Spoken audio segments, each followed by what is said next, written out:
ओम हर हर महादेव। आप सभी भक्तजन कैसे हैं? हमको आशा है कि हमारी माता रानी की कृपा से, शिव जी की महिमा से आप सभी लोग अच्छे ही होंगे। आज मैं माँ लक्ष्मी की कथा सुनाने जा रही हूँ। जो महालक्ष्मी की कथा सुनता है वह व्रत कर भी नहीं सकता, तो वैभव लक्ष्मी माता उसकी सारी झोली भर देती हैं। इसलिए यदि आप व्रत नहीं करते हैं तो आप कथा सुन के ही आप फायदा उठा सकते हैं।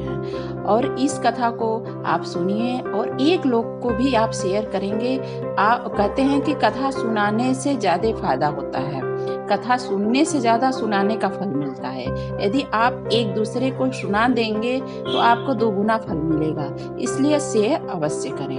तो आइए हम लोग कथा की ओर चलते हैं। माँ लक्ष्मी सुख समृद्धि और धन की देवी हैं। जब माँ लक्ष्मी माता का व्रत किया जाता है तो लक्ष्मी माता की कहानी सुनकर व्रत पूर्ण किया जाता है। लक्ष्मी माता के व्रत को वैभव लक्ष्मी व्रत भी कहा जाता है, जो कि यह व्रत मैं हमेशा करती हूँ। जब इच्छा होता है मैं तब उठा लेती हूँ, फिर उद्यापन कर देती हूँ। आप भी किया करिए, क्योंकि वैभव लक्ष्मी माता, जब लक्ष्मी माता प्रसन्न होंगी तो आपके घर में वैभव, सुख, शांति, समृद्धि सब कुछ आएगा। इसलिए जिसका सामर्थ्य है, जिसके कोई बीमारी नहीं है, वह यह व्रत जरूर उठाए। वैभव लक्ष्मी व्रत शुक्रवार को किया जाता है।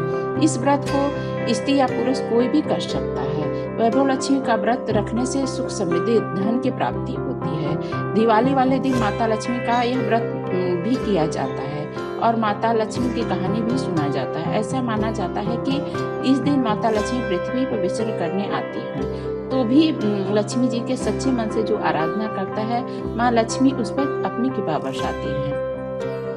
दिवाली वाले दिन भी सब लोग व्रत रखते हैं।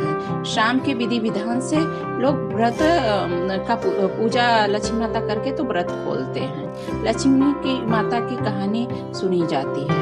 तो आइए हम लोग इस पावन कथा का आनंद लेते हैं कि यह कथा कैसे है। एक गांव में एक साहूकार रहता था। साहूकार की एक बेटी थी। वह हर रोज पीपल सींचने जाती थी। पीपल के वृक्ष में लक्ष्मी जी प्रकट होती थी और कहती थी चली जाती। एक दिन लक्ष्मी जी ने साहूकार की बेटी से कहा, तू मेरी सहेली बन जा। तब लड़की ने कहा कि मैं अपने पिता से पूछकर कल आऊंगी। साहूकार की बेटी ने घर जाकर अपने पिता को सारी बात कह सुनाई। तब उसके पिता ने कहा, वह तो लक्ष्मी जी हैं, अपने घर को कह रही हैं, क्या चाहिए, तू लक्ष्मी जी की सहेली बन जा। दूसरे दिन लड़की फिर गई। तब लक्ष्मी जी पीपल के पेड़ से निकल के आई और कहा, सहेली बन जा। तब लड़की ने कहा, बन जाऊंगी। दोनों सहेली बन गई।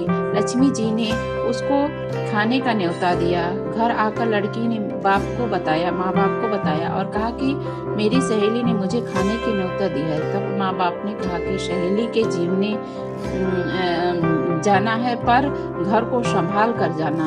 तब वह लक्ष्मी जी के यहाँ जीवने गई तो लक्ष्मी जी ने उसे शाल दुसाला ओढ़ने के लिए दिया, रुपए दिए, सोने की चौकी, सोने की थाली में 36 प्रकार के भोजन व्यंजन लगा के दिया।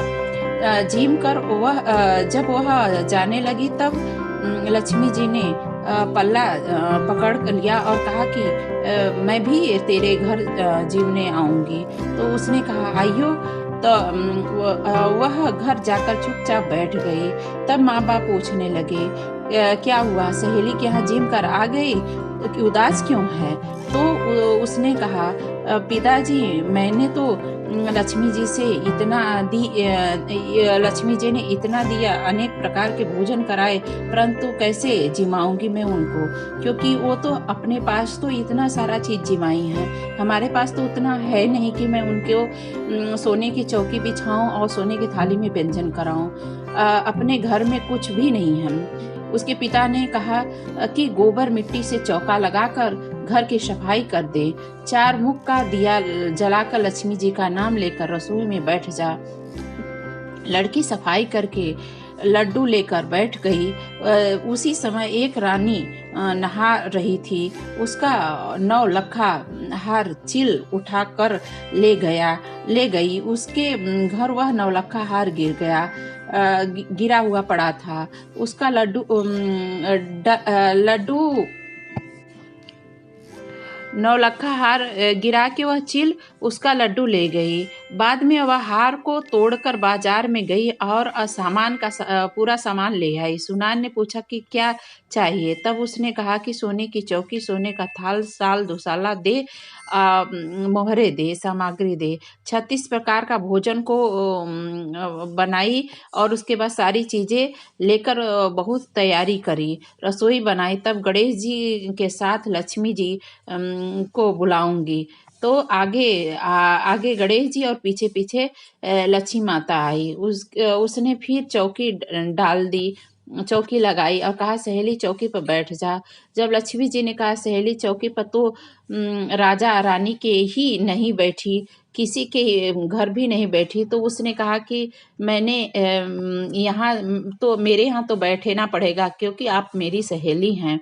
फिर लक्ष्मी जी चौकी पर बैठ गई। तब उसने बहुत खातिर किया। जैसे ही लक्ष्मी ने करी थी वैसे ही उसने भी करी। लक्ष्मी जी उस पर खुश हो गई। घर में खूब रुपया एवं लक्ष्मी हो गई। साहूकार की बेटी ने कहा मैं अभी आ रही हूँ, तुम यहीं बैठी रहना। और वह चली गई। गणेश लक्ष्मी जी गई नहीं और चौकी पर बैठी रहे। उसको बहुत दौलत दी। हे लक्ष्मी माता, जैसे तुमने साहूकार की बेटी को दिया वैसे सबको देना। जो कहे उसको ही सुनना, जो हुंकार भरे उसकी सुनना और जो दूसरी को कथा सुनाए उसकी सुनना। और पियर में देना और ससुराल में देना, बेटे पोते को देना। और जैसे लक्ष्मी माता उस लड़की का दुख काटा और सबका कष्ट दूर करना, दरिद्रता दूर करना, सबकी मनोकामना पूरी करना। जो लक्ष्मी माता को कहानी सुनता हो उसकी भी मनोकामना पूर्ण करना। हे लक्ष्मी माता, आप सब पे कृपा बरसाना। बहुत बहुत धन्यवाद। ओम हर हर महादेव।